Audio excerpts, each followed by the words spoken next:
What's going on, everyone? This is CubsFan Han, and you're listening to the Escape Podcast. And this program is being recorded in front of a live studio audience, where Han shot first. Enjoy the show. One is a territory war specialist from Australia. The other is a territory battle tactician from the U.S. Together, there are no signs of intelligent life on board. But with over a combined 45 years of entertainment under their belts, the one thing we are sure of is that you will be entertained. The CFH Network presents the Escape Podcast, a weekly show about the mobile game Star Wars Galaxy of Heroes. Live from the network studios of Yavin 4, here are your hosts, Scotty McLaren and Paul Anthony. Oh yeah, welcome back to another edition of the Escape Podcast. Coming up this week, it is the GG rework, or is it reworks? Droids, numbers, panic, and the man himself, CubsFan Han, aka Han Burgundy. He sits down with us, this and breaking news as it happens, all right here on the Escape Podcast. And I think it might be even time right now to get into all the latest in the world of news.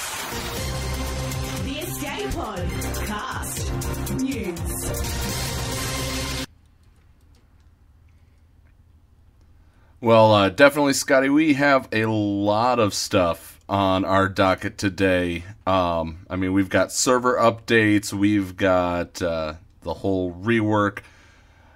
What do you want to start with, man? Well, man, I thought we might start off with something that's a little bit different, because I know that a lot of people are really keen to hear about the General Grievance rework, which a lot of people are talking about. But look, what I might do, actually, is we might start off with a bit of a shout-out, actually, if we possibly could. And that is, of course, something which occurred last week. Now, I don't know if you know this, Paul, but straight after the show last week, I was over on Urzatron's channel, and I was actually tuning into his little show that he does. And last week, well, he gave us this nice little bit of a shout-out. Take a listen to this one, guys. Scotty McLaren, much love to you guys. Scotty says, "You are hot. You are red hot." For you guys that don't know, Scotty McLaren and Paul Anthony host a podcast. It is called the Escape Podcast. And it just started a couple of weeks ago, and it's fantastic, guys. Scotty's a next-level sound editor, and I love what he's doing. And he's got a podcasting voice, and it's going to be pretty amazing here. There you go, Urzatron giving us a big shout-out last week, which is absolutely phenomenal. I love it. Oh, that's absolutely excellent, and I look forward to hopefully having him on the show. I mean, we've got some great guests already that have come on. We've had Going Nerdy, we've had Xylo Takedown, some great guests. We've got more coming up. Stay tuned to the show, and we'll tell you who we got next week. But let's go over the mundane things. Let's start with server update notes. Yeah. They just wanted to let us know that 3v3 wins in Grand Arena now only count as an undersized party if it's 2v3. So if you haven't already gotten hello there and scruffy looking, no help for you there. The Grand Arena inbox message is sent to players that did not opt in.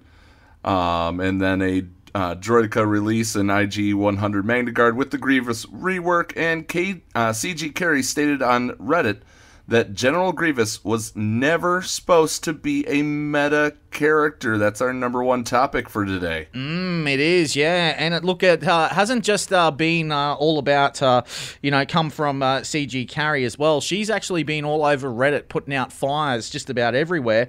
But SG Crumb and CG Top Hat actually got onto the official servers, and they say this particular thing. They say that you can test the General Grievous with units that have a large amount of armor, and you can do it. You can actually go head-to-head with General Grievous, because people are saying that it's not working that well.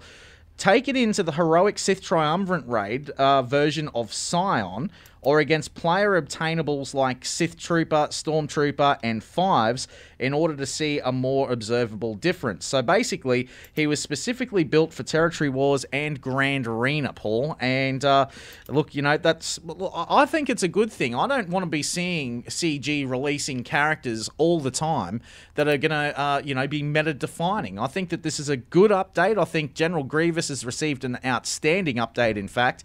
And I just look forward to seeing the next Territory War where we've got, a Grievous wall.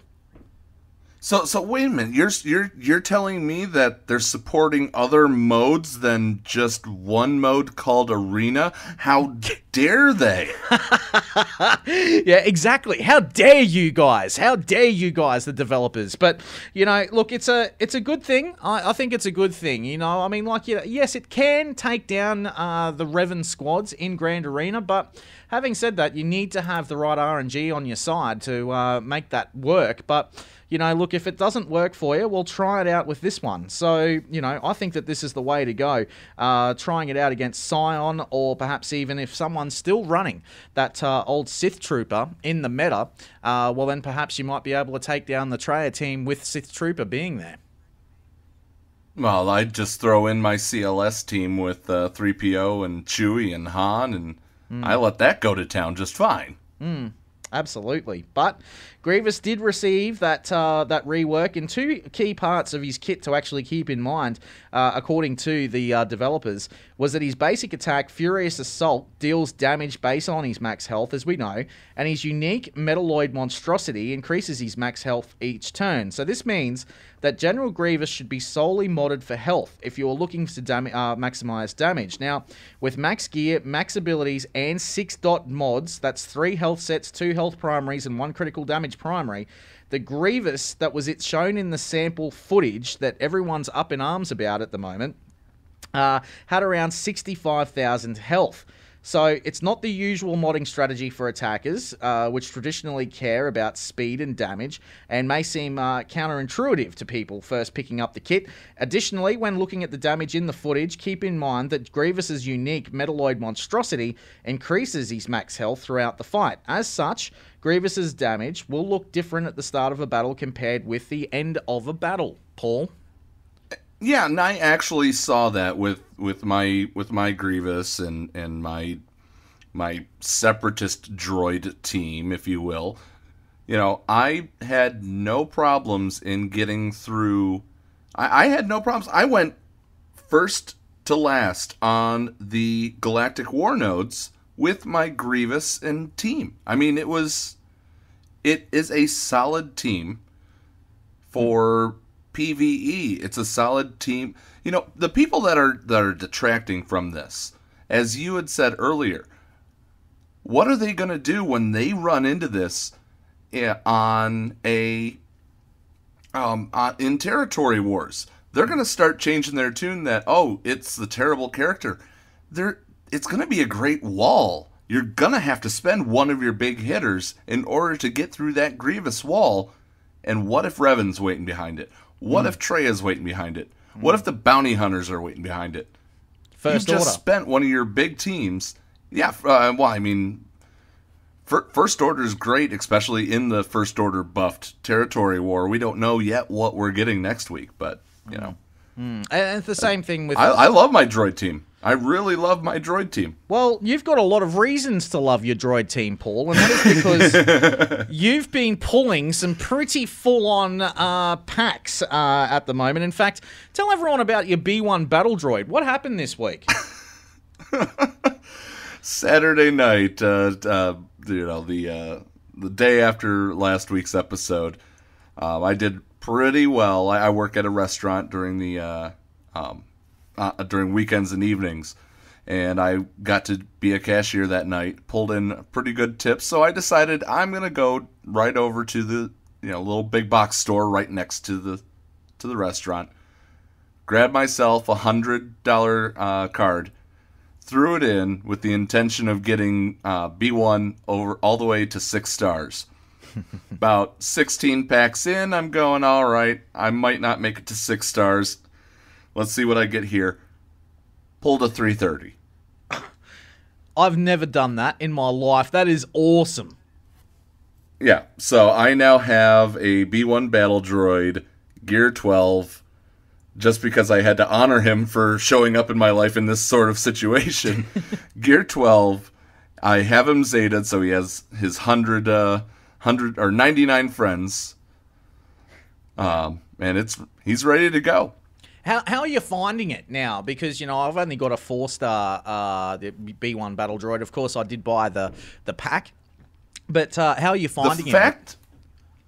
Yeah, the fact that he basically goes anytime any other friend goes, and the punch that he has, even at the reduced damage, is nothing to scoff at. It's absolutely nothing to scoff at, and I'm looking forward to Phase 2, as they said. I'm looking to running this team in Phase 2 of Scion, just to see all those battle droids get torn to bits and still be hitting Scion, telling him, I can't say that word because we're trying to get monetization, but forget you, Grievous, or forget you, Scion, and just go to town. I'm cannot wait. I believe we launch Sunday, I think it is. Or maybe it's Saturday. One of these days, real soon, I'm going to be able to report next week how it did. Excellent. Now, a lot of people are actually talking about the Droideka, and I can tell you that, look, the 3-star, 4-star Droideka, it's not supposed to be doing any sort of big damage in the arena. You can get it. It is kind of viable in territory wars, according to the devs, but I can tell you that, look, when it becomes free-to-play farmable, that's when you should be going after Droideka, and that's when the full piece of this puzzle of Droideka will really come into play. I mean, so you need that 7-star Gear 12 Droideka to make this happen, because otherwise he's just a little bit too squishy. Yeah, I'm going to interrupt you here, though. People, if you have the crystals, I 100% can confirm, if you have the crystals, jump on that mega pack, because we're talking numbers. That mega pack is double the price of a regular one, but you get triple the shards. So if you want to make an investment in Droideka now, do it with the mega pack. I pulled maybe 2 15s, and the rest were 17s, and I got 125. It is amazing to purchase. Wow. If you have the ability to spend, and if you want Droideka and you have the ability to spend, you are hurting yourself if you don't go after that mega pack.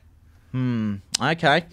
Well, we'll leave that my thoughts on that in a moment, but IG-100 Magnagard, a lot of people are saying, because his rework also dropped, he's kind of the fifth wheel, I guess you could say, of this Grievous rework. And a lot of people saying that they can't seem to be getting him to work that well, and people are looking for alternatives in that squad. And look, I know that a lot of people are actually running, of course, that silly droid that's from the Lando movie, the Solo movie. L3. Yes. Get her name right. Yes. They're running that one in the 5th spot instead of Magnagard. There's a few people that are actually trialing out T3M4 in that 5th spot as well. But yeah, Magnagard, look, I think it's a good character. I like it. I would recommend BB-8 though. If you think Magnagard, or you don't have Magnagard gear starred up, if you're looking for a good placement, and I wouldn't do this for the Sith raid because you're using your BB-8 elsewhere, but putting BB-8 in there to power through, I can't wait. I cannot wait until the Ewok event comes back around, because I want to see the Droideka just rip those little bears apart. Yeah, the murder bears are going to be murdered by the droids. That'll be very interesting. But look, for me, I've done a little bit of testing with the IG-100 Magnagard myself, and look, I just think that the issue is that, look, some people just need something to blame. And they're just blaming the fact that this is not working and all that. I think that Capital Games could fix this quite easily, Paul, and I think that the simple fix is this. Just give Magnagard his cape. Right. How, you know, we have the flowing robes of the Jedi. Why can't we have the dang cape? Exactly. Well, look, let's move on. And look, a lot of people, you've actually just given the advice just now, Paul, saying that, you know, if you want to spend big on the Droideka. But look, for me, I think that maybe we need to hold on to what your crystals are that you've got at the moment for what's coming next. And look, we all know that it's going to be the Gamorrean Guard rework, finally! Yes! That was the GG rework that we were all talking about. Gamorrean Guard, not General Grievous. GG rework was Gamorrean Guard. 3 Zetas. They're going to put, you know... I can't wait to see... Maybe the Rancor spits him back out. Ooh, wouldn't that be awesome? It's like a reverse. If devoured, Gamorrean Guard is revived and gains 100% potency. This is true. Look, for those people that didn't see it, there was a leaked screenshot that came out through the week, and it was actually shared by, I think it was Mick Mole that shared it first. And what it was we saw that we're going to be seeing HK47 get itself a Zeta for next month. But there was also in the top spot a Gamorrean Guard.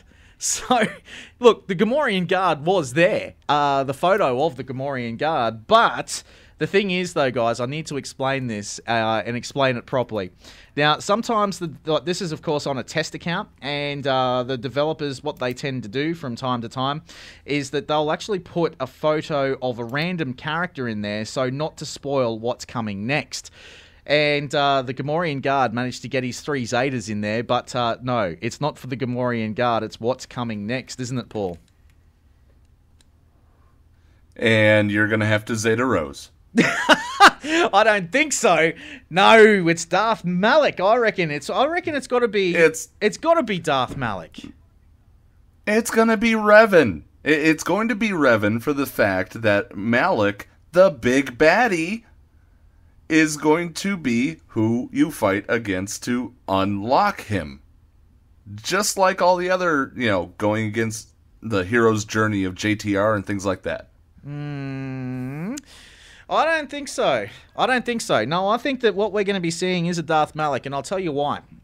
Because if you remember when Jedi Revan dropped, at the time that when Jedi Revan dropped, he actually, all of his characters had only just gone free to play. All 5 of them. They'd all only just gone free to play. So at that point in time, it was going to be a lot harder to try and get to Jedi Revan. This time around, people should have a HK47 already at 7 stars. Most people would, especially the endgame players. I think as well that what we're going to be seeing is that a lot of people have got Darkside Bastilla and also Canderous Auto. I reckon that those two, a lot of people would probably already have them close to 7 stars, if not at 7 stars already, very close. But then you've got the other 2 which have only just become free-to-play farmable. And I think that they are the key. That, of course, in Juhani and... the other one that's just become free-to-play playable, of course. Cartho Nassi. Cartho Nassi, that's right. Over on the ship fleet packs. And I think that I think that he's going to be... I think those 2, that's the monetization part of it. So I think it's got to be Darth Malak, because there's no way that the developers would actually be throwing this at us this soon for Darth Revan. I think later in the year, I think we'll definitely get it when we get into that period where things sort of slow down a little bit as we get ramped up for Episode 9. I've got a feeling that around October, we might see... Yeah, Fleetments. I did just say Fleetments, Darth Nihilus. I think that... I think around October, we'll see Darth Revan come to the game. But Darth Malak, he'll be meta-changing, and he'll be coming our way very soon. Bam. Well, and you hit the nail on the head. You commented on all of the backlash with the Grievous thing. on why I don't like this. I think you said it best. Do you have that pulled up? I sure do, man. And you know what? I'm going to actually mention this right now. I mean, Paul, I actually wrote a comment on Arnold's video yesterday. And my comment was about the fact that, look, I felt sorry for Arnold. You know, I really do. My heart goes out to the guy. I mean, this is the thing that he's really wanted, is the Grievous rework. And he's even done a music video all about it. I know that our good friend Going Nerdy is actually thinking about doing a music video to a country tune to try and get his, the pirate guy from the Star Wars Clone Wars. Who's that? That's the pirate guy? That would be Holdo. Holdo, yeah, that's right. He's trying to get... not Holdo, Hondo Ohnaka, yes. Yeah, Hondo Ohnaka, yeah. So he's thinking about doing that to try and get his Hondo Ohnaka there. But look, I also mentioned to Arnold yesterday, look, I just wish that we would stop already with all this KOTOR content. You know, I've got to say, it was a great game in 2001. It's now 2019. Why isn't Padme in the game? Give us Nien Nunb. Give us Sand Trooper. Give us Scout Trooper. Give us more clones. Give us the AT-AT driver. Give us Old Man Rex. Give us Snoke. Give us Hux. Give us Mandalorians. Give us Rook. Give us Jabba the Hutt. Give us the Star Wars Rebels and Clone Wars content. Give us Zuckuss and Forlom. Give us Mara Jade, for crying out loud. Give us Saw Gerrera. Give us Hondo. Give us Pirates. Give us the Fifth Brother, Seventh Sister, and Grand Inquisitor. There's just so many more characters from the Star Wars lore that aren't covered in this game, but we continue to get bogged down with KOTOR. I just think that it's time for, as Luke Skywalker said, it's time for the KOTOR to end. Oh, man. I would agree. This is absolutely not KOTOR Galaxy of Heroes. No. This is Star Wars Galaxy of Heroes. Exactly. You know, I just think it's time for it to end. And, you know, if it was me, give us... Fine. Yeah, we missed Crumb, of course, Ed. I know. It'd be nice to see Crumb in the game. But, you know, like for me, I think that it would be just nice to see this damn KOTOR come to an end. I'm over it. And I just think it's time for, you know, let's get back to what the Star Wars universe is all about. I mean, yeah, sure, I know that there's a lot of people that listen to this podcast. Kane and Jarrus, of course, the Crow from Korriban. And congratulations to Korriban as well on completing their first Sith raid just the other day. That's fantastic. They've completed 2 now, so well done, guys. But, yeah, absolutely. But, you know, I've got to say that, you know, look, it's probably time for it to be, you know, all right, so you give us Malak, then you can give us Darth Revan in October and be done with it. That's it. We're done then, and then we move on and we get on the other characters. I think it's about time. You mean Revan and then Darth Malak in October? No, I think it's Malak. I think it's Malak. And, you know, we're going to talk to CubsFan Han in just a moment about all of this as well, because, you know, we all know that CubsFan Han and I have got a bit of a bet going on, yes, in the hashtag Scotty, McLaren, Zeta, Rose, Tico. It's already starting to gain some traction as well from people that think that, you know, it's going to be Darth Revan. But, you know, look, I just feel as if it's probably time for that to end, and I know there's so many great characters from the game of KOTOR, but I'm just over it. We've just had the last, 18 months of KOTOR? I mean, I'm just finished with it, you know? I'm just done with it. What do you think, Paul? Yeah, well, we do have to get to some Cubs here. We got plenty more to talk to, so stay tuned. Yeah, make sure you hang around for that. This is, of course, the Escape Pod cast with Paul Anthony and Scotty McLaren. To the Escape Podcast. Guys, are you underperforming in Arena? Do you find yourself working all day to build up your rank, only to log in and see it drop just before your payout? Thousands of Galaxy of Heroes fans suffer from Arena rank dysfunction every day. You are not alone, and the Modfather is here to help. Pimpo, the Modfather, is now taking appointments to help boost your Arena rank. Pimpo will come in and completely remod your teams so you can perform better in Arena. Side effects include Arena rank climb, increased star count, crystal increase, and blurry vision from how fast your team wins. If your Arena rank climb lasts for more than 4 weeks, consult a doctor. Pimpo, a product of Astronex Zeneca. Use as directed. Contact Pimpo at pimpomodfather@gmail.com or on Discord at all lowercase Pimpo9337. Because your crystal count shouldn't have to go on suffering because of your arena rank dysfunction. DM the Modfather today. The Escape Pod cast with Scotty, McLaren and Paul Anthony. Receiving incoming transmission.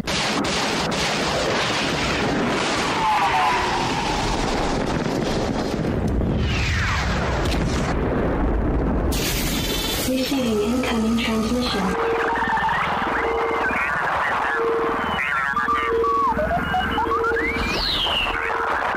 Receiving incoming transmission.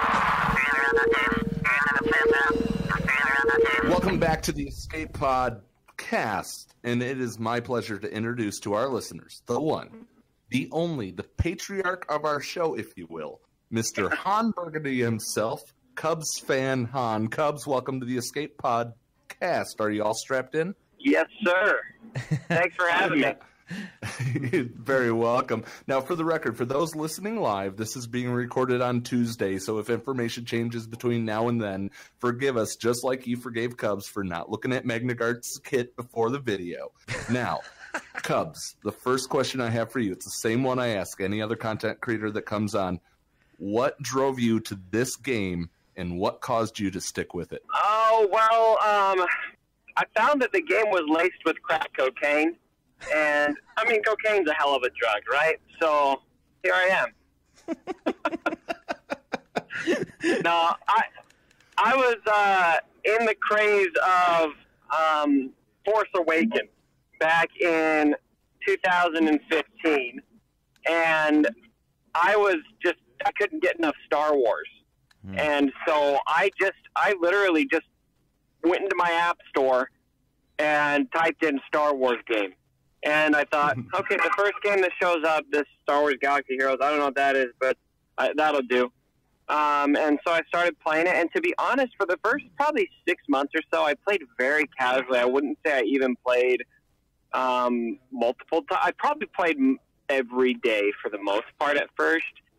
But then what hooked me, when I really kind of took it next level, was when somebody introduced me to Discord.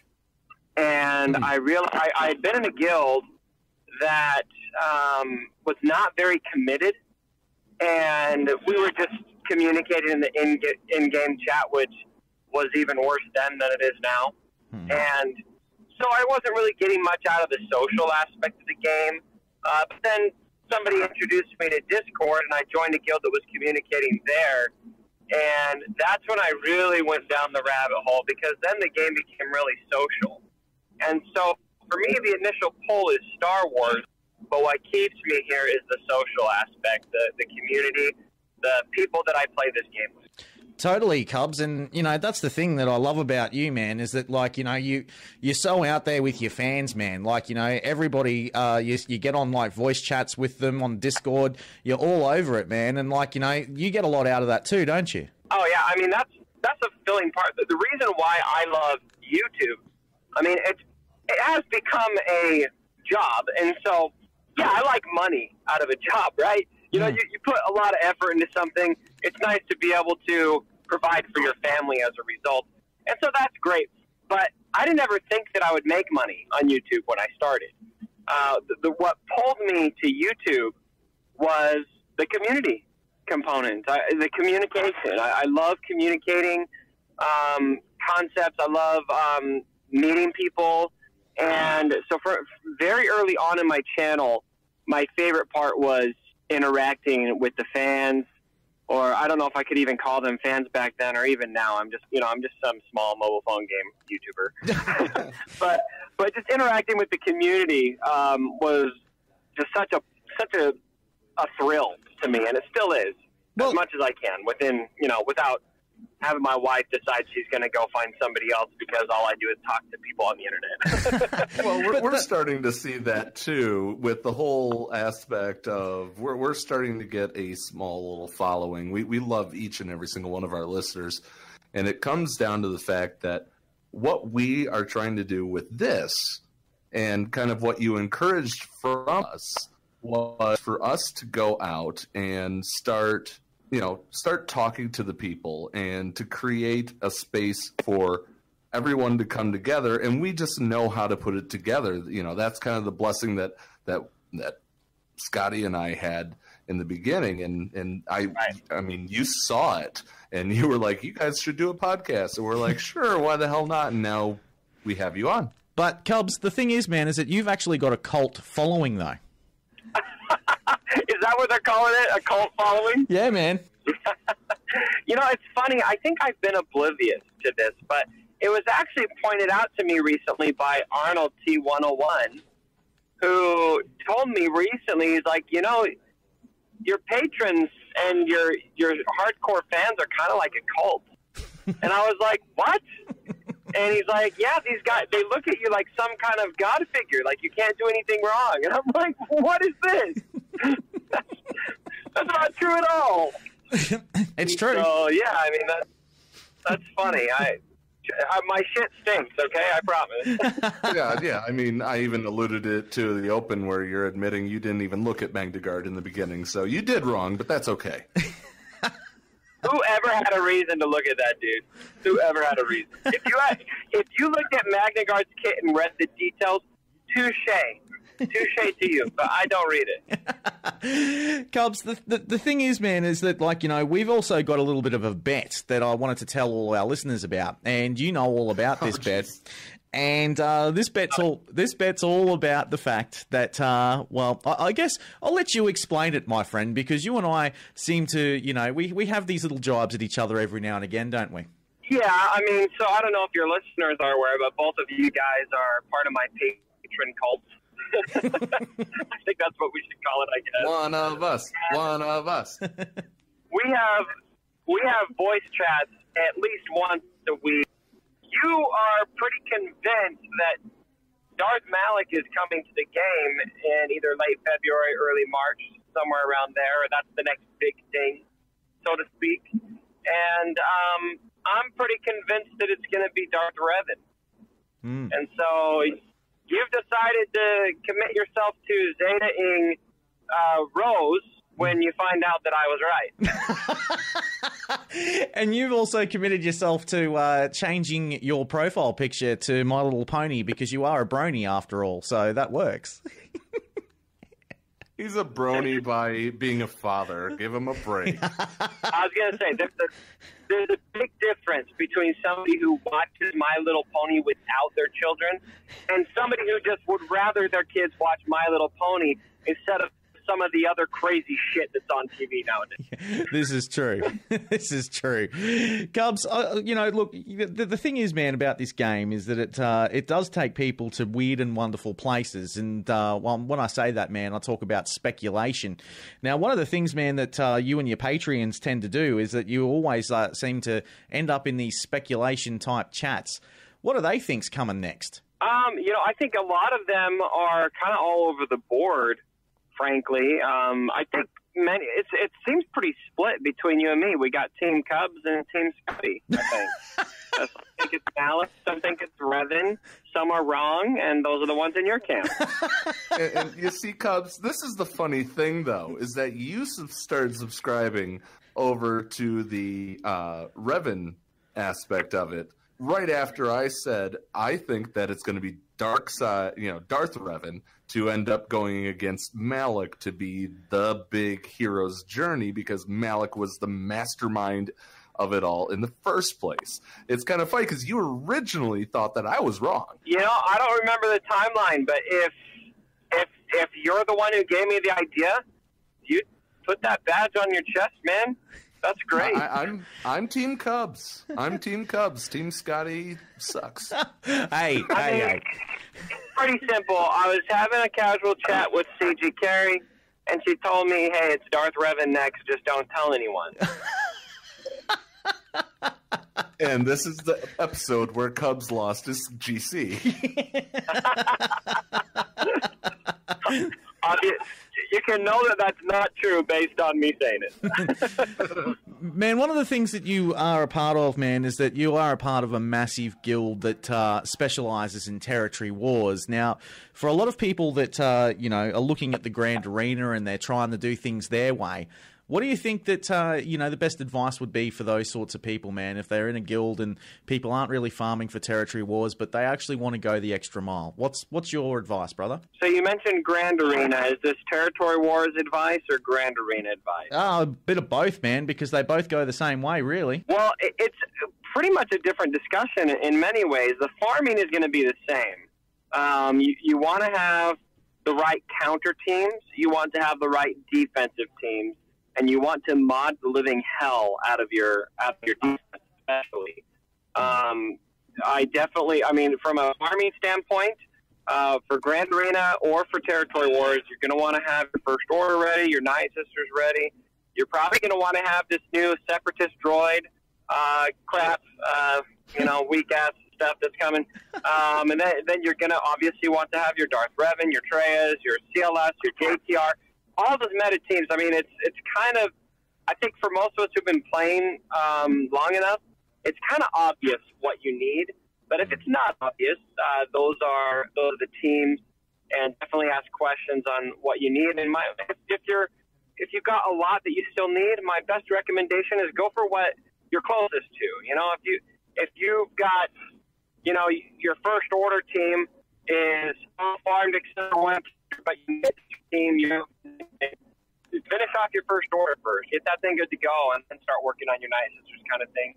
And then that also depends on, and I'm sorry I'm driving next to a freaking loud car right now. This guy needs to put a muffler on.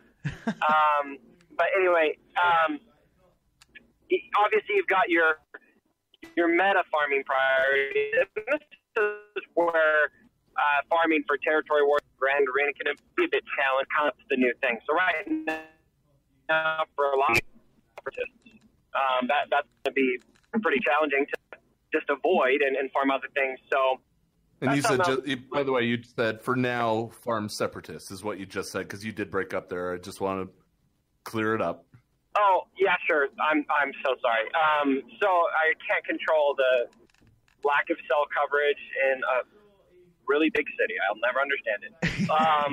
Anyway, so what I was saying is First Order is probably, or First Order, Separatists are probably at the top of everyone's farming list right now. And so that's probably going to take the front seat for farming. But once you finish that, and you can dig deeper into your rosters, that's when you want to start making sure you've got those other priorities farmed. So that's just farming, and that applies to both Grand Arena and Territory Wars. Then for Territory Wars, it depends on if you're just an individual or if you are a guild leader. If you're a guild leader, something that you need to get comfortable in is defining the expectation your guild has for Territory Wars. And I would be very clear with your people on what that means for them. Are you casual about Territory Wars, or are you committed about Territory Wars? Then a lot of this won't apply to you. But if you want your guild to be committed to Territory Wars, then you need to start being more comfortable prescribing farming priorities to your guild. Some people get touchy about that. Don't tell me what to farm. It's not the guild's business. Well, when your guild has a common goal of winning Territory Wars, it's absolutely your guild's business, because everyone in that group of 50 depends on you having the teams necessary to beat the right defenses and to place the right defenses. And if you're just out farming willy-nilly, whatever your heart can, farming roast Tico or whatever, you're not going to be contributing nearly as much as you should be to your guild. And so I would get comfortable with that. And then I actually, for Territory Wars, I do have a guide that I produced. I recommend looking it up, where I cover a lot of higher level tips for Territory Wars. I don't cover specific defensive compositions and that kind of thing, because I think that's kind of guild to guild, your guild's decision.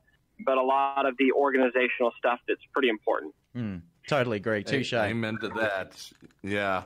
Now, I also say lead by example. That's especially if you're a guild leader, leading by example of you farming that character and showing everybody that you're unlocking it in the, instant game chat is also important. Yeah, I mean, and that's one reason why I love the guild I'm in right now is the leadership is just that. I mean, I think there's probably nobody in our guild who has a better efficiency record than our guild leader. His name is Fulbright, and if he listens to this, yes, I am kissing your ass right now. No. But he is very much at the forefront of that, and there's nothing he's asked us to do that he hasn't already done himself. So that's awesome. Paul, I think it's time we rush to the news, mate. Let's go to the news. And stick around because we'll hear more from CubsFan Han straight after this. Live from Tatooine, this is the Tuscan News Network. Let's go live with breaking news with Arlen Donna. This is Arlen Donna reporting live from Tatooine, where the search for Chief Nebit and the mod salvage pieces has now come to a close. A short time ago, Chief Nebit was apprehended by bounty hunters ZWGOH and 4LOM, and he has been handed over to the authorities. Police say that ZWGOH and 4LOM tracked Nebit and his followers to a cave not far from Mos Eisley Spaceport. A dramatic battle took place, and unfortunately, Nebit was the only survivor. Inside the cave, police reports claim that they found master plans for raids against the Empire's HAAT tanks and Jabba's Rancor. The Coruscant Underworld Police says Nebit wasn't working alone. So who is the mastermind behind these mod salvage pieces going missing? If the cops are right, this case has become an Imperial matter. Imperial officers will land on Tatooine tomorrow to question Nebit to determine if this is indeed an Imperial matter. Nebit will be charged with collusion of justice, theft, implanting poisonous toxins into droids, illegal trading, and potential terrorist charges. If found guilty, he stands to face the death penalty. Chief Nebit will face the Galactic Courts of Justice at a later date. We will provide more breaking news as it happens. This is Arlen Donna for the Tuscan News Network. Live from Tatooine, this is the Tuscan News Network. Hey there, folks. This is Paul Anthony with the Escape Podcast for Pimpo the Modfather. We want to take a moment to thank Pimpo for supporting our show and also tell you about his service. And I'm sure you've heard our funny commercials for his service and possibly even enjoyed them. But Pimpo's work is the best thing that you could do for your roster. If you're looking to rise in Squad Arena, or have a few more options for your defense in Grand Arena, or you just want to beef up that team for territory battles and get more perfect combat missions for your TB lead, well, Pimpo has the answers for you. He'll even set you up with a fallback in case you make a mistake and put that potency cross on the wrong character. Appointments are available now, so reach out to Pimpo at pimpomodfather@gmail.com or on Discord at PEEMPO number 9337. Pimpo the Modfather. Book your time today. Hello, friends. This is Thaddeus from Going Nerdy, and you are listening to the Escape Podcast. Welcome back to the Escape Podcast with Scotty, McLaren, and Paul Anthony. And we are, of course, catching up with CubsFan Han at the moment. And Cubs, what are your top 3 characters that aren't in the game at the moment? Okay, that's pretty easy. Episode 3, Obi-Wan, Midriff Padme, and Slave Leia. And they are in order of how much they turn me on. Well, as I was going to say, man, Slave Leia I'd love to see in the game, but but the one character though that you did mention was Padme. Now she is, of course, in the data mine, and how do you think we'd get a character like her? Clone Wars. I think our best hope is the Clone Wars content, which we've got coming later in the year when Disney announces their streaming service, or when they release their streaming service, and we get that new season of Clone Wars. I'll bet you anything that a lot of these prequel-oriented characters that we've been wanting could come to the game in that event. Nice. So. I really think that it's going to be, and somebody actually said, I think they said it this morning when you had done an earlier chat. I think it is territory battles based, where you get Padme shards like you do IPD, and you get Rebel Officer Leia. I think you'll get Padme from that. My fear is that you will need to farm a certain Jar Jar Binks in order to unlock the mission to get the Rolo shards of Padme. Yeah, who knows? We'll see. Well, one thing's for sure, though, with a character as iconic as Padme, they will be forcing you into farming something that you might not be anxious to farm. It's just the way that the game works. Before we do go, there is one thing I do need to talk to you about, my friend, and that is, of course, Han Burgundy. Now, Han Burgundy is your alter ego, and you've actually been playing some pretty cool games, man, like as Han Burgundy. Tell everyone about this, man. This is something completely different away from Star Wars Galaxy of Heroes. Sure. So I love Galaxy of Heroes, and I love covering it on YouTube, but I play a lot of other games, and I've dabbled a couple times covering other games on my channel, CubsFan Han. And something I've noticed is while a lot of people do appreciate those videos, a lot of people also do not appreciate those videos because in their mind, they have subscribed to my channel exclusively for Galaxy of Heroes content. And some of those people end up rage quitting and unsubscribing, and I'm not really keen on losing viewers over covering what I want. Now, is that right? No, I feel like people should just maybe decide not to watch something that they don't like instead of rage quitting over it. But I can't stop what people are going to do. And so I figured if I want to cover other games, it's probably best for me to just start a second channel and devote it to other games. And then I'm going to announce it. You know, I haven't made a big deal of it on my channel yet because I'm waiting until I have a few videos built up. And then I'm probably going to make a little bit more obvious announcements inviting those who are interested to head over there and subscribe. And so far I've only covered one game called Outlast, which is a horror game. It's scary as shit. And I did poop my pants twice on the first recording. Yes, you did. I recorded another round, and that one I did just wear some Depends with me, which were changed twice in the middle of recording. And then I also did I got a couple other games coming up here pretty soon. So yeah, if you're interested in just having a good time, you know, I would say the best thing I would compare it to is if you like watching something like Markiplier or you know, some of those bigger YouTubers that just bounce around from game to game. That's kind of the angle I'm going for. Yeah, and I love the fact as well, man, that you know, you opened a door in that game and there was a hanging person, and did you jump out of your chair? It was hilarious. I remember that part. I was just finally like, all right, you know, I was literally finally thinking to myself, all right, this is fine, you know, I'm doing good, and then boom, corpse is in front of me. Oh, it's terrible. Who recommended this game to you, man? Was it your crazy brother-in-law that did this? Because he loves recommending scary games to you. So my brother-in-law, cool story about him. So my brother-in-law is a huge PC gamer. He has always dreamed of having a YouTube channel, and he has been just kind of living vicariously through me as I have been able to enjoy some YouTube success with my Galaxy of Heroes channel.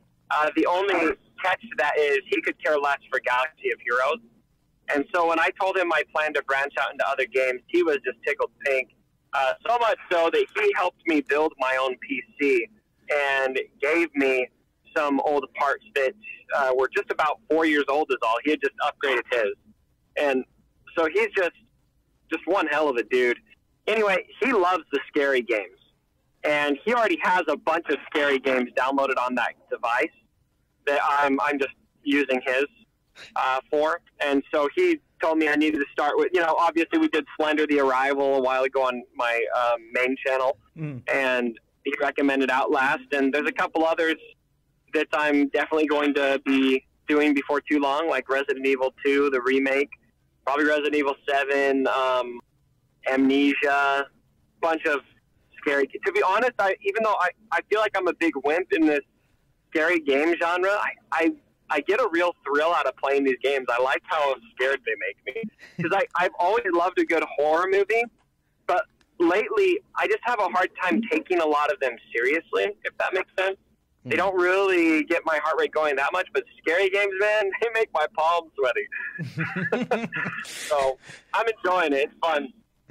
Yeah, man, and it is a lot of fun too. And I love the fact as well, man, that those games do give you a bit of a thrill. But are you going to be branching out into other things like, PlayStation 4, Xbox, and things like that? So my goal is to almost exclusively cover PC games.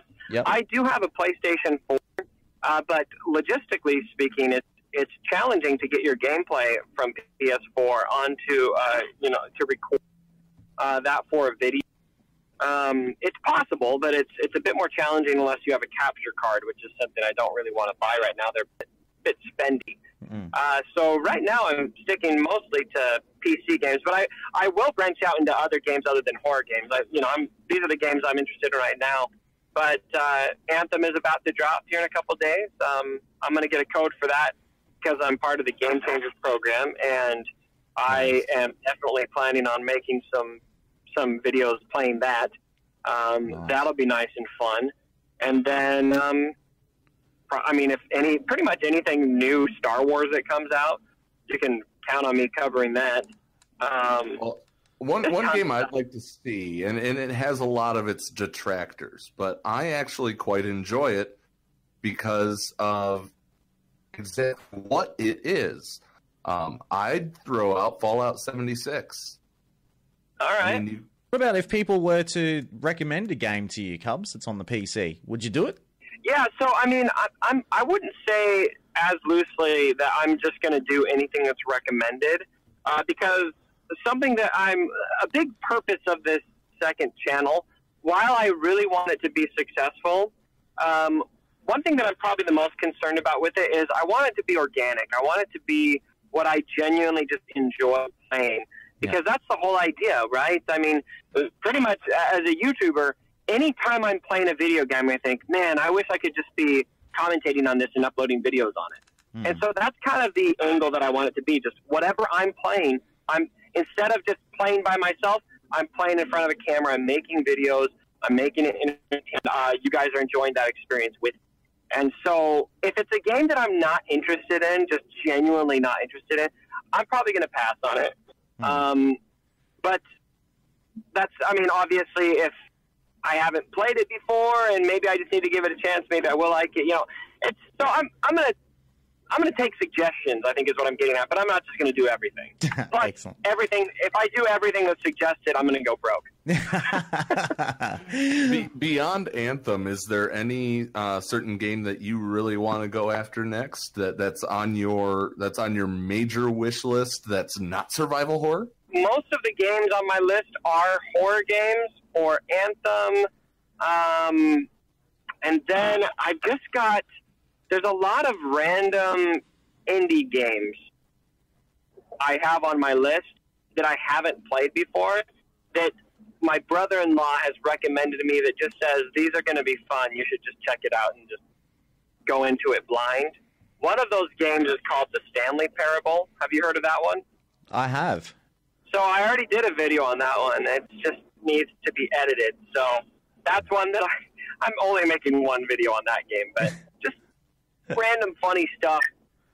Yeah, I'm pretty open. This new channel is still very, very new. It's very in its infancy, and so I'm pretty much an open slate. Right now, I've got a document that I have with a running title or with a running list of games that I'm thinking about covering. I've got about 8 games on that list right now, and that'll probably grow as time goes on. Nice. All right. Well, make sure you like and subscribe to CubsFan Han for all the latest on Star Wars Galaxy of Heroes. Head over to Han Burgundy and check him out as well. All the links are down below in here as well. And coming up next, we're going to be taking your questions. So get them going in our Discord channel.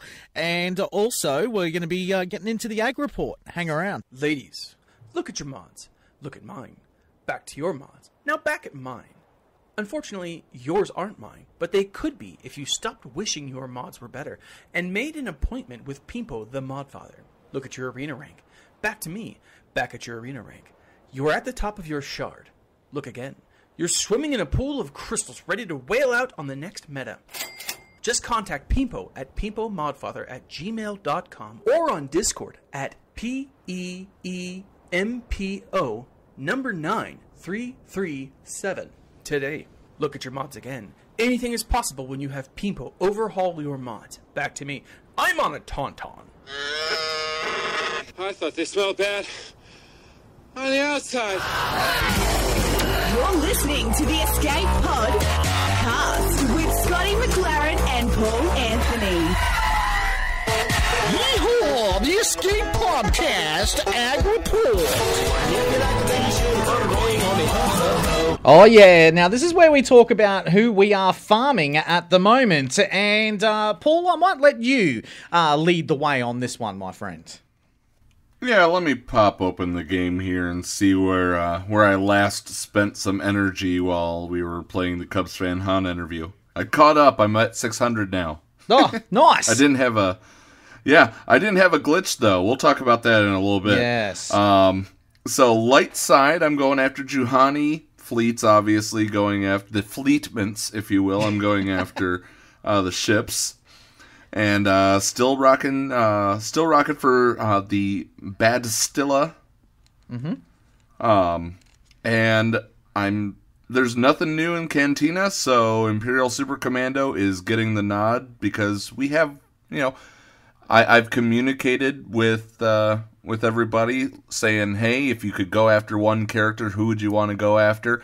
Nobody really wants to go after ISC, so because we need them for territory battles of the future, I'm going after ISC. As far as everything else, it's standard stuff that in the stores, going after gear. We're about to get that huge guild event currency drop after territory battles. That's all going to go to Hermit Yoda. Other than that, it's I'm farming crystals to try to get the Droidica to 6 stars. Right. Okay. Well, here's what I'm doing at the moment. In light side battles, I currently have Juhani at 26 out of 85 shards at the moment. And I just got the B-28 Extinction Class Bomber to 7 stars earlier this morning in Australian time. So very, very happy about that.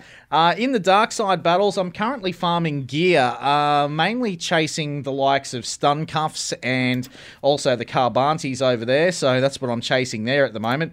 In Cantina, I'm chasing the ability mats, and in the fleet nodes, I currently have Cartho Nassi at 44 out of 65 shards, and my Sith Fighters at 25 out of 100 at the moment. So that's where I'm at present with all of my farming at the moment. And obviously in the store, well, I'm obviously chasing more and more gear all the time, especially in the shard store. But I also go after those mod salvage pieces as well, which are always good to grab every now and again. So yeah, so that's what I'm currently chasing at present. So yeah, that's what I'm doing. Well, Chief Nebit took all the mod salvage pieces. He did take all the mod salvage pieces. Damn you, Chief Nebit. And he's going to be on trial, and you'll have to tune into the Tuscan News Network next week to find out a little bit about what's going to happen. Is he going to be going to be trialed? Is he going to be sentenced to death?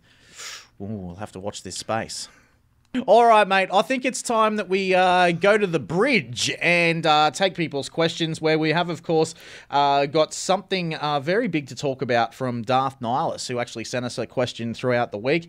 And we'll also find out a little bit about guild tickets. What's going on with that? Well, stick around, because we're going to be doing that in just a sec, right here on the Escape Podcast. The Escape Podcast. The Bridge. That's right. It's time to head on off to the bridge, where we take your questions at the moment. So let us know what questions you want to ask us. But Paul, I might lead the charge actually with something which came through to us from Darth Nihilus earlier in the week. Of course, one of our listeners. And mate, do you want to take the charge on this one, or do you want me to do the honors? Yeah, I can go ahead and pull that up. He sent us this idea as a solution for panic farming. And he says, whenever there's a huge panic farm, akin to the way that the Jedi Knight Revan thing dropped, CG could also drop an event to help players increase the shards for their characters and be a bit more prepared to tackle the legendary heroes' journeys. You would enter into the event, maybe as a buy-in with crystals, And there would be 4 tiers, only 4 because typically most people have them at 3 or 4 stars for if it was a marquee character. For tier 1, those with the 3-star character would get help getting it to 4 stars. 2 for those who need help getting it to 5, and so on and so forth. Now, he also came up with an idea, if somebody already has them at 7 stars, giving, maybe a Zeta mats or mod salvage pieces. There would be 1 attempt. You get 1 attempt for your buy-in, and it's also shared so there's no abuse of the lower tiers going down and getting the things.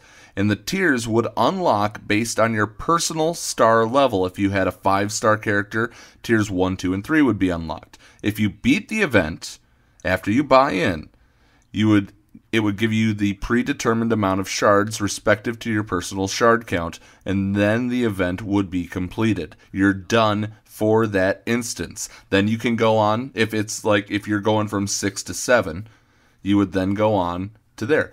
I'm guessing it would be a pretty heavy buy-in, but at the same time, I like the event that you get 1 shot, but then you get the people saying, "Oh, my phone crashed." No. Yeah, that's why you need to have your phone on charge all the time. And look, I think it's a great idea. It's definitely got merit, and I'd love to see the buy-in side of things happen there, because in that way CG can actually monetize this in some way. And, I think it's fantastic. I think, maybe not getting 100 shards would be something that CG would do. I'm thinking more along the lines of 25 to 50 along that side of things. But, I think that it's a great idea. I think it's got merit, and I think that we'll definitely take this to the right people and see if we can get CG to listen in on this one. And look, big thank you for the question and also the suggestion as well to Darth Nihilus, of course, from the guild the 500 and Worst. So good on you, Darth Nihilus. I love the guild name too, the 500 and Worst. Fantastic. All right, now we'll get to people's questions in just a tick, but remember, you can of course drop a question in our Discord server in the lobby, and we'll get to those in a moment. But look, mate, I wanted to throw out there to you, Paul, something that happened to me. You've got a grievance. I do. Yeah, you've got a grievance. I've got a general grievance, and that is, of course, what happened to me yesterday in the game. Now, in our guild, of course, at Yavin 4, we have this. We have to get our 600 tickets in every single day. Now, I spent something along the lines of around about 3,000 crystals yesterday to try and get my tickets in. And for some reason, I was stuck at 472 tickets, and it would not let me go up or down. I wouldn't go anywhere. It just stayed at 472. Paul. But you had the check mark. You had the check mark of that you got your 600 in. Right. So I was a little bit upset about this because, you see, in Yavin, if you don't get your 600 in, basically you can't do the Sith raid. And I was very upset about that, and I was very worried, and I even showed to Yavin what happened. Like, I was simming and simming and simming, and I just didn't get anywhere. So, Paul, you've got an answer to this though, don't you? Yeah, you seriously, you were flooding our chat with these pictures saying, "I got my 600, I got my 600." I will admit I was laughing at you. I was absolutely laughing at you. But so the coding for this is the count on the left-hand side, the long bar count. It is supposed to increase the guild total at the same time. Yes, you got your 600, but it didn't credit it to our guild because of a glitch. And that I hope they can help make up for. You sent in a ticket.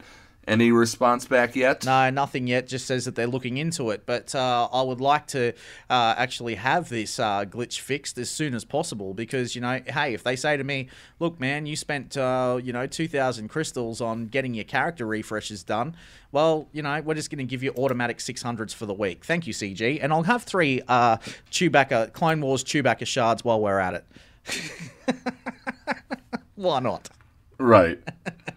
So, Yeah, it's something I hope that they also extend to the guild, because the guild is also going to be penalized. We'll see what comes up as the crystals turn. Exactly right. Indeed. All right, now let's go to the questions, and let's see what people are actually saying to us. Paul, have we got any questions that people are throwing at us at the moment? People want to know answers to things? Well, Kanan Jarrus did say that he's going after ISC because of the ship. He loves that ship in an Imperial lineup.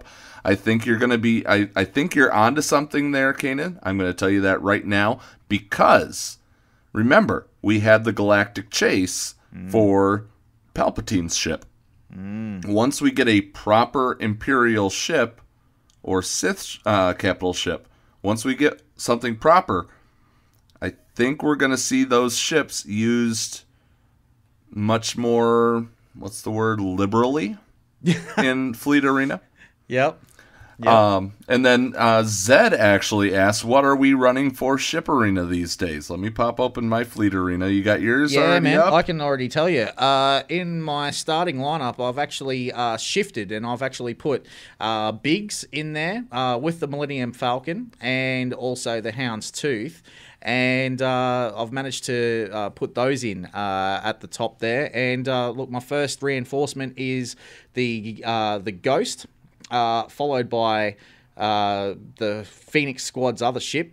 And yeah, it kind of is Falcon or bust in the Ship Arena, but I have found other ways to make it work though, Mega. I mean, I don't know if people know this, but Cad Bane's ship is a pretty good counter if you can get it to survive long enough. If you get target lock on it, you're done. But you just need to keep Cad Bane's ship alive, and that's the other ship that I like in there, because it absolutely destroys the Hound's Tooth. So that's the way it is. Paul, what have you got? Well, for me, and I'm about to give away the big secret of getting top 10 if you have the Falcon, your kill order, if you will.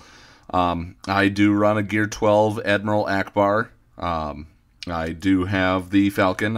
I will be upfront with that. I run the Houndstooth right now to pull off that, to basically have everyone attack the Houndstooth. Now, if they have a Falcon, it's all RNG based on whether or not they're going to peel that taunt off of him. With that, I also have the Ghost. Phantom is my first reinforcement. I always bring in Phantom, so I can also get Biggs out there in case they peel the taunt off of the Houndstooth. I then have Biggs sitting there, making everybody look at him instead. Depending on the situation, my other two ships are going to be the Slave 1 or Darth Vader's TIE Advanced. Those two are both great utility plug-and-play types. Now, you have the multiple attacks from Rebel ships anytime that the Falcon or the Ghost or the Phantom or Biggs fires. You can sometimes get all four of these ships to go after it.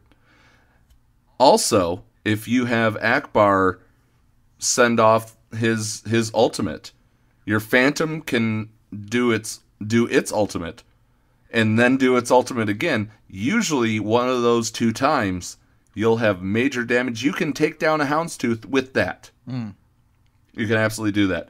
I recommend if you're looking for something to farm, those bounty hunter ships are great. I truly do think that the Falcon is going to be the fleet meta for a while. But if you have the chance to in Galactic Chase, just something inside of me tells me we're gonna need that Lambda class shuttle for something big coming up. Yeah, totally agree. Hey, getting back to the General Grievous rework, and it seems as though someone over in Japan by the name of Miki has actually found that General Grievous works best in the Sith Raid Phase 3. Around about 19 million is the damage that it's been doing. Whoa. That is crazy. So basically the General Grievous rework is working working, you got to get the Droidicar to stand alone against Traya, and away you go. Just pump that damage into Traya and just bam, bam, bam. That is unreal. So thank you for sharing that with us. I could see that. Yeah, Grimstone. Yeah, I could definitely see that. Yeah, and Grimstone also made a comment too, saying that CG patched Finn so that he can't solo P3, then release a tune that can solo P3. What the hell? But no, look, Biscuit Weasel. Biscuit Weasel came, just asked really quick, how effective is the no HSTR run in motivating people to do 600? I'll say this. Before the penalty implementation, we were probably sitting at about 2 people a day. Now we're down to 1 per run. Yeah, which is usually me when I can't get my tickets in because I stand at 472. Exactly. You're banned, Scott. Korriban, I need to come home. Hey, hey, moving on, and look, we've actually, also just getting back to that P3 scenario, the Phase 3 scenario of what's happening in the Sith raid. Look, apparently there was a video that was released earlier in the week that was done by Bulldog, and he's another guy that's just been doing like a lot of videos as well. Yes, that's the one, Darth Nihilus, the one with CLS, and I guess you could say an under ability mattered C-3PO, Paul. I guess we should cover this now, seeing as we're talking about the Sith raid. Yeah. True. We could do it. We were thinking keeping it for C-3PO, but that's absolutely fine on this. Go ahead. Yeah. So it seems as though an under-geared C-3PO, an under ability mattered C-3PO, if you've got it at that, or when C-3PO comes back around again, you'll be able to solo the entire Phase 3. It just goes on another loop. So, I guess. But the trick is, the trick is absolutely 100%. It can't be a fully ability material C-3PO, which that hurts me, who's got him already zated out the wazoo. Yeah, me too. I can't do it either. I've got him zated as well, and he's gear 12. He's got all of his ability mats, even the gold ones as well. And no, I don't think they'll nerf CLS now, Kanan. What I think that they're going to actually do is there's going to have to be a nerf that's going to be thrown at C-3PO, or they're going to put more potency up on Traya. I think that's the way they're going to have to work this now. So who knows what's coming next? It's going to be very interesting. But this Bulldog guy managed to find this. So it's basically, I guess you could say, it's kind of like that paper zombie thing all over again, where you had an undergeared zombie that was going up against the Sith raid, and it was pulling massive damage. So, yeah. Yeah, I agree, Tyrone. I want Finn plus the amount of kills and all that. Yeah. Yeah, unfortunately, I would love to put Zombie. I want to see who wins between Zombie and B1. Oh, yes. That's something that needs to happen, actually. A 1v1. Let's do this. I think that's got to happen.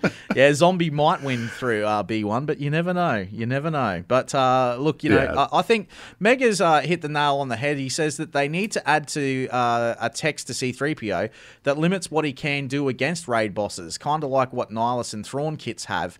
Not a bad idea. But having said that, do we really want to be nerfing 3PO? I mean, this raid's pretty tough, and even getting the P3 for some guilds is pretty tough. And to have a team there that's ready to go to solo the whole thing, I don't see it being a massive problem from that perspective. I mean, we know that it took about, 2 years for the HAAT raid to actually, get a team that could solo the whole thing.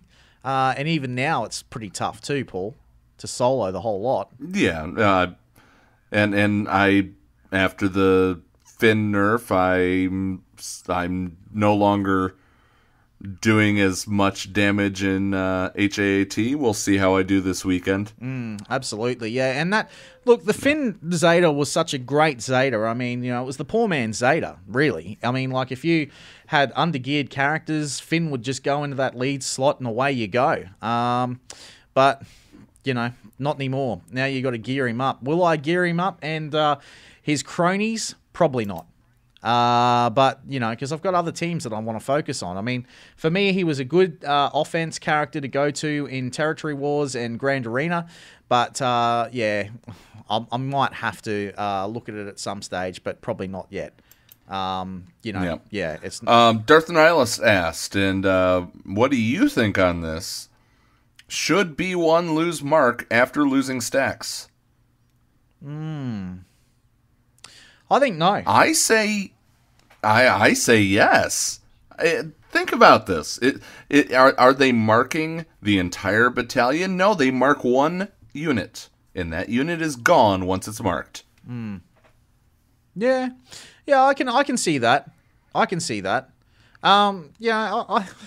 Look, again, I mean, like, if we were to take that away from B1, I think we might find ourselves in a little bit more of a general grievance. So, if you've seen Reddit, I don't know. It is technically a new droid. I say no. Not yet. Maybe later, yes, but not yet. Let's just leave the Grievous thing alone for the moment and let people have their fun with it, Paul. Yeah. The next question comes from DJ Hart. Hey, do you guys think what Star Wars The Old Republic content is on the rise? Is the Droideka event? I saw a unit called Jedi Sentinel, which I don't recall seeing at all. I've seen Jedi Sentinel before. We've seen that. I believe that's in a few of the early Dark Side runs. That's the one that does the throw the saber and everybody hits double-ended saber. And it's in all those KOTOR events as well too, Paul. Gotcha. What would be the very first thing you guys would fix about the Separatist droids from Kanan? Ooh, the first... I'm going to give that one to you first, Scotty. Okay, well, the very first thing that I'd probably look at for the Separatist droids is... Look, I think that, Droideka is such an important character that, you really need to have at 7 stars. So that's a good character. I'd probably look at the Magna Guard again, just in the fact that, pre-testing at the moment, it's kind of the weak link in the team. So, yeah, I'd probably say more damage from General Grievous and less stacks taken away from B1. I agree with Shinbi. I'm with Shinbi. Yeah, I was gonna say Shinbi hit what I had held close to my vest here. I mean, are they really taking out 8 droids per time? No. They're taking out maybe 2 or 3. Watch the movies. Watch the Clone Wars cartoon. Yeah, totally. Couldn't agree more. Could not agree more. Look, I've also got a question here as well, and a big shout out here as well to the guys in Korriban from Scott, and he actually says to me about what about the data mine? You spoke about that through the week, and inside the data mine, there's a number of characters in there, including Padme. What do you think will be coming next, and do you think that we'll need to use these Separatist droids to possibly get Padme? It's a good question. What do you think? Yes.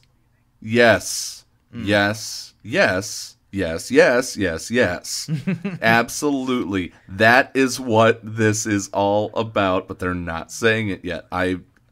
I'm calling my shot. I was right with Ewoks. I was right with the Emperor's shuttle. I was right with the ships when Xanadu Blood came out and when IG 2000 came out. You can ask the people in my guild. I was absolutely right about that. Clone Wars Territory Battles is coming. This General Grievous is going to be required to unlock something else. Yeah. I don't think that I'm scared to say that it's Padme, only unless they do a back and forth light side, dark side like we talked about in our test episode. But the fact that it's Grievous to later unlock Padme, that could be what it is. Absolutely. I agree with you. I think it probably is Padme. I mean, she's already in the data mine, so we know that she's there. So I just feel as if that, we've got to get Padme into this game at some stage. She's probably the well, the only OG character that's left, really, for mine, that is a prominent character outside of Jabba the Hutt and the like, but she's a prominent character. She appears in all 3 prequel movies and also all through the Clone Wars. She has to come in. Hey, we got a question here from Frontier Star, and they say, yes, with the Separatist droids, would it be better to change something now or add more Separatist droids like the tactical droid down the line? I think it would be better to add more Separatist droids down the line as opposed to changing it now. I don't think that it would be a right thing to be changing it now. I think that I think it's probably good to just leave it alone, let people find the teams, and let's just keep testing it. I mean, the thing's only been really viable. Well, it's only really been out for the last couple of days, so we just need a little bit more time, I think, with testing. And after that, let's get some more Separatist droids. What do you think, Paul? I think that more time is needed for people to find the niche. We didn't really see C-3PO climbing until people started figuring out exactly where it would be. More Separatist droids. I know that Shinbi would probably be dancing around like Snoopy, and it's the Christmas Charlie Brown special. Oh, that's so true. That's so true. Tyrone, of course, and this is a big question from Tyrone. He's the Wraith Armada crow. It's great to have him here with us as well. G'day, Tyrone. He says, do you guys think that the HK-47 will make droids viable? I think it will. They are viable. Yeah, they are viable now. And I think that HK-47 will certainly make them even better. Just quietly. Yep, and remember, we already saw with General Gamorrean that the 3 Zeta General Gamorrean interacts great with HK-47, and that HK-47 has a Zeta. Absolutely, I love my General Gamorrean. Yes, rework the Gamorrean. I love it. We've also got another question here from Darth Nihilus. I'm sorry. Zed's comment. We're just going to call him Greg. Yeah, call him Greg. Darth Nihilus says, did you guys play the Juhani event? And did you like the Mando characters? Lots of daze, stagger, and stun. Absolutely, I played it. And I was so stoked to see the Mandalorian characters actually make their way into the game finally. I think that this is something that we need to look at in terms of when the Clone Wars stuff comes around. I mean, we're going to be seeing what the Mandalorian does. When does that hit the Disney streaming channel exclusive to the United States? Nowhere else in the world. It's I believe that it is also right around the time that Clone Wars. I mean, this is going to be pretty much what my friends' kids watch all the time, and my friend Sean, who's also in our guild, shout out to him. He'll actually be able to watch all the Star Wars movies whenever he wants instead of having to rely on Netflix. Hopefully he can get rid of Netflix. We'll see. Yeah, let's hope so. Biscuit Weasel saying that my issue is with C-3PO. With C-3PO is that guilds worked for months to build their bounty hunters and check mechs, only to have 1 or 2 people totally solo the P3 raid. Yeah, totally agree. Yeah, look, I've even seen this in our guild as well, Paul. It's I tough. worked for that damn C-3PO. Me too. I worked for that damn goldenrod. Yep. And I'm going to use them how I damn well please until they nerf it, and now I can't do much in P3 again. Yeah, totally. Scott just asked us as well. There was also a data mine about a Grievous ship. Do you think this may be true? Yes.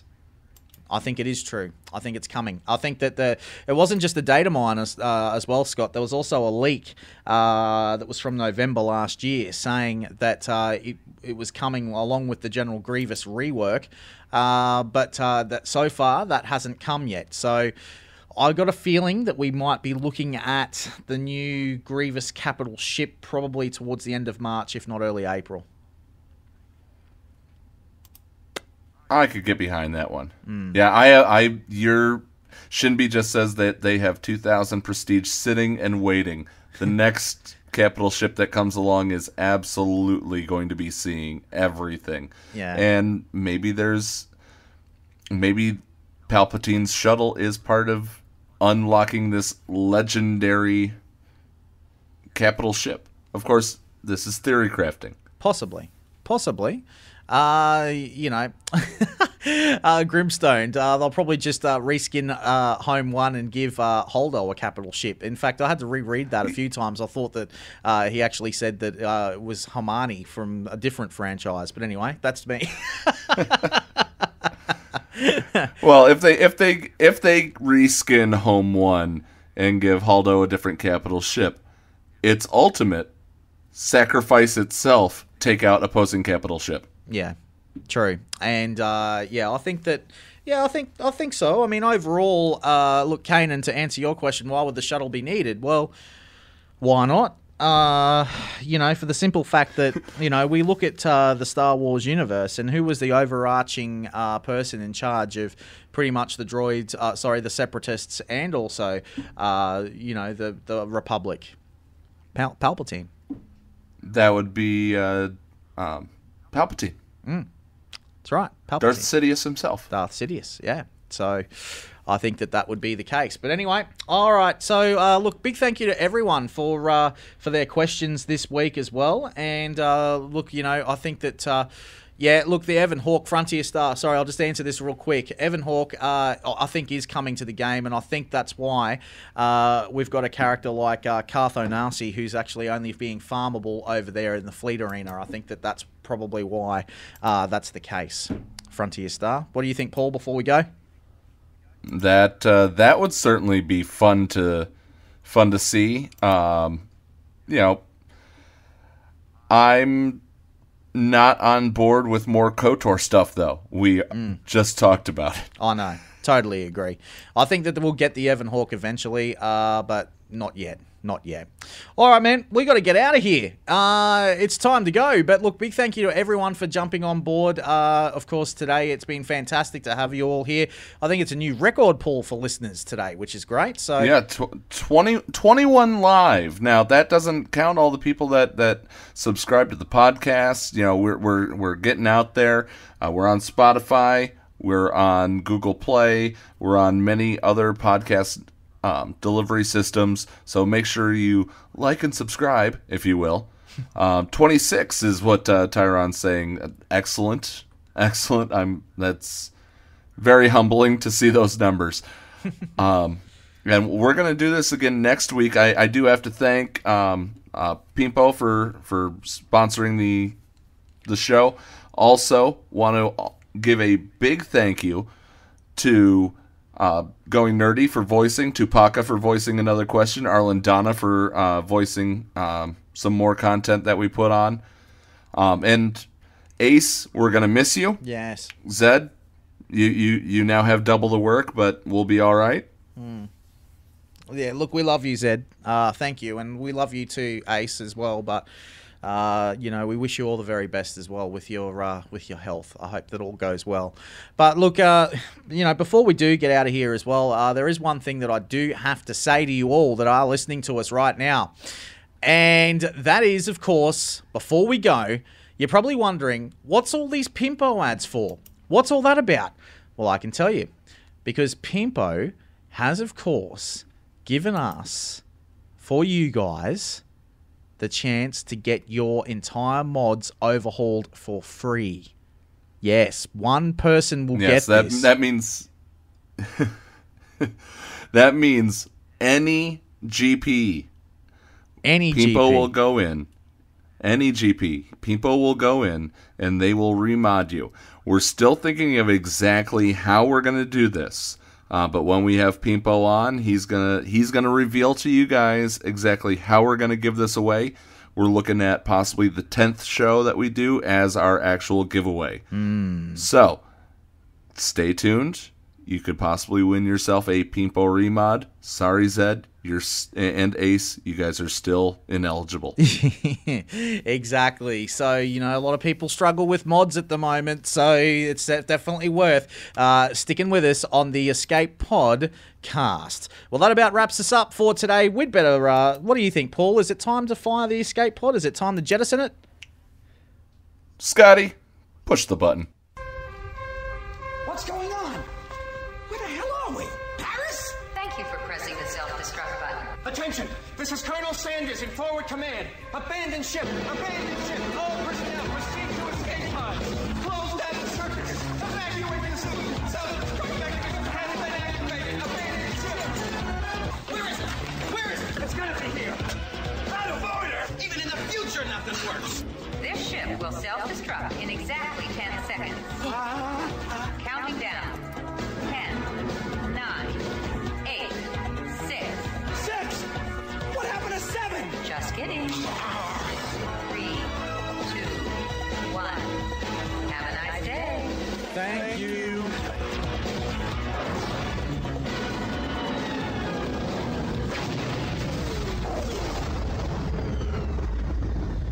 Hello, friends. This is Thaddeus from Going Nerdy. The Escape Podcast was filmed in front of a live studio audience full of tweaked out murder bears. Sit, Ubu, sit. Good dog.